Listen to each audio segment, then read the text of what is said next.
नमस्कार, आप देख रहे हैं जनता मीडिया राजस्थान न्यूज और मैं हूं आपके साथ ज्योतिका। आइए रुक करते हैं खबर की ओर। कोटपुतली विधानसभा चुनाव 2023 बसपा प्रत्याशी प्रकाश चंद सैनी ने की प्रेस कॉन्फ्रेंस। कोटपुतली विधानसभा क्षेत्र से बसपा प्रत्याशी प्रकाश चंद सैनी ने घोषणा करते हुए कहा कि मैं विधानसभा चुनाव 2023 लड़ने के लिए तैयार हूं। मैं किसी के दबाव में आकर किसी बैठने वाला नहीं हूं। मैं विधानसभा 2023 विधायक प्रत्याशी के रूप में बसपा पार्टी से मुझे टिकट दिया, इसके लिए पूर्व मुख्यमंत्री मायावती का बहुत बहुत धन्यवाद देता हूं और कोटपुतली विधानसभा से मैं चुनाव हर हालत में लड़ूंगा। कोटपुतली का चौमुखी विकास, भ्रष्टाचार मिटाने के लिए चुनाव लड़ने का मेरा उद्देश्य रहेगा। सैकड़ों कार्यकर्ता रहे मौजूद। बिल्लूराम सैनी, कोटपुतली। मैं सभी पत्रकार बंधुओं का पहले तो हार्दिक स्वागत अभिनंदन करता हूँ और सर्वप्रथम मैं बहन माननीय मायावती जी और हमारे प्रदेश संगठन के अध्यक्ष बाबा भगवान सिंह जी, प्रदेश परपराई गौतम जी सांसद महोदय जी और हमारे स्थानीय जिलों के प्रभारी सुरेश आर्य साहब और हमारी समस्त टीम दीपचंद जी, बनवारी जी, होशियार जी, देवाला जी, समस्त का इनका आभार व्यक्त करता हूँ कि बहुजन समाज पार्टी ने मेरे पे विश्वास व्यक्त किया है। और ये अफवाहें चल रही थी चेयरमैन साहब लड़ेंगे नहीं लड़ेंगे, मैंने कहा मैं टिकट से लड़ रहा हूँ और हमारी जो पार्टी का जो मेरे को विश्वास रखती है वो राष्ट्रीय पार्टी है। बहुजन समाज पार्टी एक राष्ट्रीय पार्टी है। प्रकाश सैनी क्यों बैठेगा? प्रकाश सैनी क्यों बैठेगा? हाथी कहीं बैठता नहीं है। हाथ के पंजे वाले जरूर बैठ सकते हैं। इस ग्राउंड का इस रिपोर्ट को देखकर वो मैदान छोड़ेंगे, लास्ट में रणनीति बनाएंगे कि प्रकाश को कैसे रोका जाए। लेकिन उनके पास धनबल बाहुबल है, मेरे पास आप लोगों का जनबल है। मेरे पास जनबल है, न धनबल है न बाहुबल है, मेरे पास जनबल है। जनबल के आशीर्वाद से हम इस चुनाव के महाभारत को हम 101% जीतेंगे। आपके 36 बिरादरी जो मेरे उपकार दिया है, मेरे गुरुजी का आशीर्वाद है। मेरे गुरुजी ने जब जब मेरे को आशीर्वाद दिया, मेरे 95 में मेरे को चेयरमैन बनाया। चेयरमैन बनाने का ऐसा पौधा तैयार किया कि भविष्य के लिए मेरा शिष्य मेरा नाम रोशन करे। मेरे माँ बाप को धन्यवाद देना चाहता हूँ। ये तरह तरह की अफवाहें चल रही थी। मेरे पिताश्री ने ये कहा कि बेटे मेरा बुढ़ापा, मेरा मान सम्मान, इस परिवार का मान सम्मान रखना, इज्जत के दाग नहीं लगनी चाहिए, चाहे कोई ताकत आ जाए, कैसी ताकत आ जाए। मैं माननीय गहलोत जी का बहुत शुक्रगुजार हूँ, मैं उनका आदर करता हूँ। लेकिन इस रण क्षेत्र में जिस प्रकार महाभारत में अर्जुन जी भीष्म पिता में बाण चला रहे थे, उस प्रकार मैं किसी को नहीं छोड़ने वाला, मैं अधर्म का नाश करूंगा। ये मैं प्रण लिया है इस रण क्षेत्र में। लेकिन सर, आप कांग्रेस का टिकट मांग रहे थे, आपको टिकट नहीं दिया गया, फिर आपने डिसीजन चेंज किया है बहुजन पार्टी में। वहीं आपके पास, क्योंकि पूर्व में भी आप कांग्रेसी रहे हैं, तो कहीं से दबाव आएगा, जैसे आपने कुछ सीएम का नाम लिया है, तो उस स्थिति में क्या करेंगे? मैं कांग्रेस का टिकट मांग रहा था, 2018 में मांगा मैंने विराटनगर से, 2013 में मांगा। मैं एक सीतावन का आदमी था, मेरे को हमेशा कोटपुतली लाइन से हटा के विराटनगर भेज दिया जाया करता था। मैं 2000 के शपथ खाई थी मेरे अंदर आत्मा से कि इस बार तो मेरे साथ धोखा हो गया, लेकिन 2023 का टिकट मैं कोटपुतली से मांगूंगा। मैं मांगा, मेरा नाम अखबारों की नहीं आया। क्यों नहीं आया? मैं किसी व्यक्तिगत ऑफिस में मैं बायोडाटा देने नहीं गया। पार्टी हमेशा सार्वजनिक स्थानों पर बायोडाटा लेती थी। पहले दफा निजी आवास पर बायोडाटा लिया, मैं बायोडाटा नहीं दिया। मैं प्रभारी आए रामजलाल यादव जी हमारे, उनको मेरे बायोडाटा। सर, इस बार सैनी समाज ने चुनाव से पहले जब आपको फॉर्म भरा, ये टिकट मिलने से पहले भी एक सभा की थी कि इस बार अगर कांग्रेस ने हमें टिकट नहीं दिया तो हम निश्चित चुनाव लड़ेंगे। मैं आज 36 बिरादरी का समर्थन से चुनाव लड़ रहा हूँ। सैनी सभा में मैं कोई पदाधिकारी नहीं हूँ। सैनी सभा के अध्यक्ष उन लोगों ने प्रेस कॉन्फ्रेंस की थी, उस प्रेस कॉन्फ्रेंस में मैं नहीं था।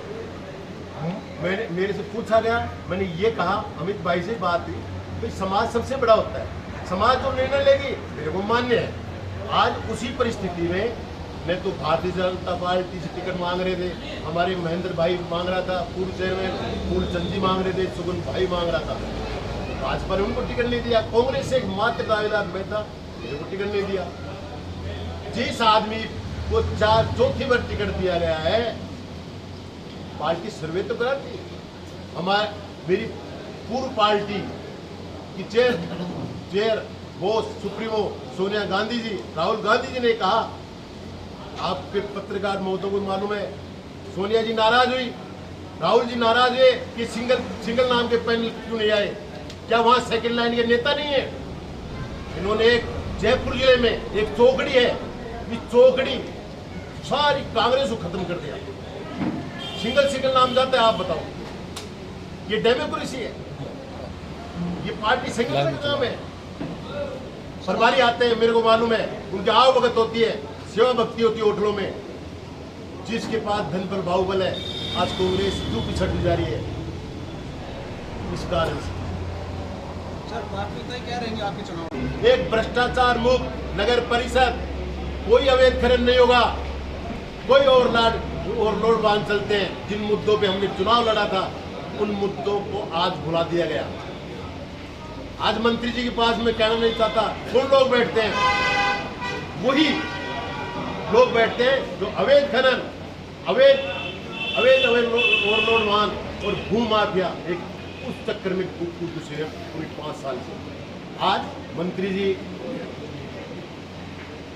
गुर्जर जाति के हिसाब से विरोध में करके वोट लेना चाहते थे, जनता समझ चुकी है। एक नगर पालिका में जो मास्टर प्लान के नाम पर अवैध तोड़फोड़ हुई है, दोषी अधिकारियों को नहीं बख्शा जाएगा और कोर्ट का निर्णय को हम मानेंगे। कोर्ट ने यदि हमारे व्यापारियों को विपरीत निर्णय दिया, फिर भी उस निर्णय के व्यापारियों को देखते हुए मुआवजा पुनर्वास की व्यवस्था करूंगा। ये मेरा पहला लक्ष्य है। मैं कांग्रेसी विचारधारा का आदमी, गलती गहलोत जी ने गलती है, राजेंद्र यादव ने की है, टिकट नहीं दिया आप लोगों को, 8 सीटें आई। गहलोत जी ने यह कहा कि प्रकाश राजेंद्र ने गलती की है, कांग्रेस ने गलती नहीं की।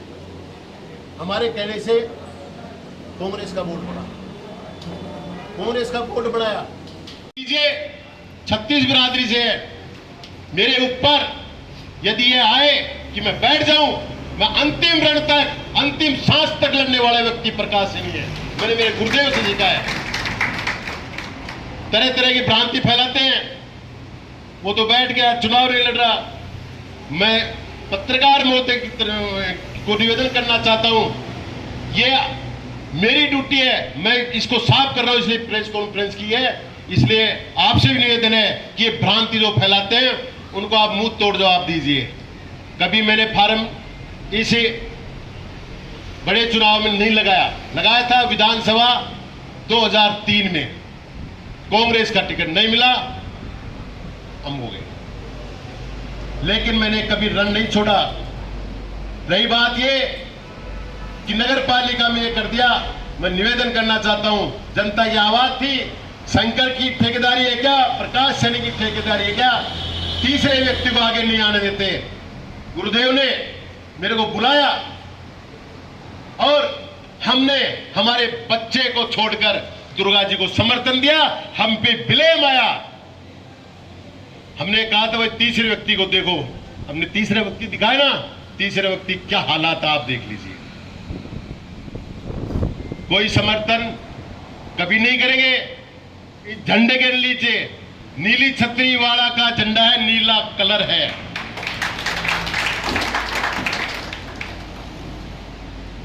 आप मेरे साथ डटे रहना, इनको मालूम पड़ जाएगा कि 5 साल में क्या तानाशाही किए, क्या किया क्या नहीं। यह इसमें नहीं बताऊंगा और मैं जनसंपर्क में सब एक एक चीज, एक एक पोथी पानी खोलूंगा मैं।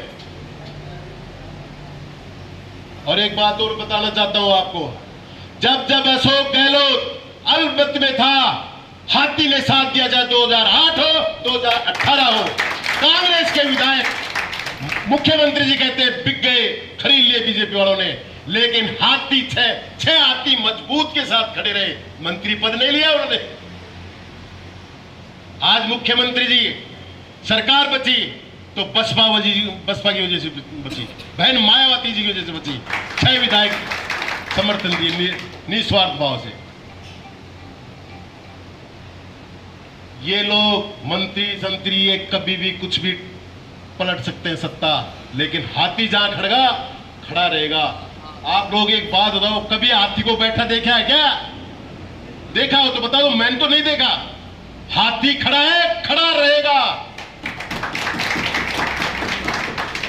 किसी में हिम्मत नहीं है कि हाथी को अपनी गाड़ी में बैठा ले। कल भी मैंने कहा मंत्री महोदय के, प्रकाश जी बैठ, मगर मेरे साथ हाथी है, हाथी को बैठाइए गाड़ी में। कि तू मजाक कर रहा है कि हाथी गाड़ी में कैसे बैठेगा? मैं को आपकी गाड़ी छोटी हो गई है। 2013 में एक छोटी मिनी बस में 21 विधायक आए थे। ये हाथी है, हाथी के लायक आपकी गाड़ी नहीं है, आपकी गाड़ी में हाथी नहीं बैठेगा। दावे के साथ कैसे मैं सारी चीजें कही। तो आपसे निवेदन है कि ये अफवाहें फैलती रहेंगी। प्रकाश उसके पक्ष में हो गया, वो उसके पक्ष में बैठ गया, उसकी वो कर गया। कतई अफवाह मत आना। मैं एक अपील कर रहा हूं, पहली और अंतिम, किसी अफवाह मत आना। प्रकाश अंतिम सांस तक लड़ेगा। जय हिंद, जय भारत। इस खबर में बस इतना ही। बने रहिए जनता मीडिया राजस्थान न्यूज के साथ।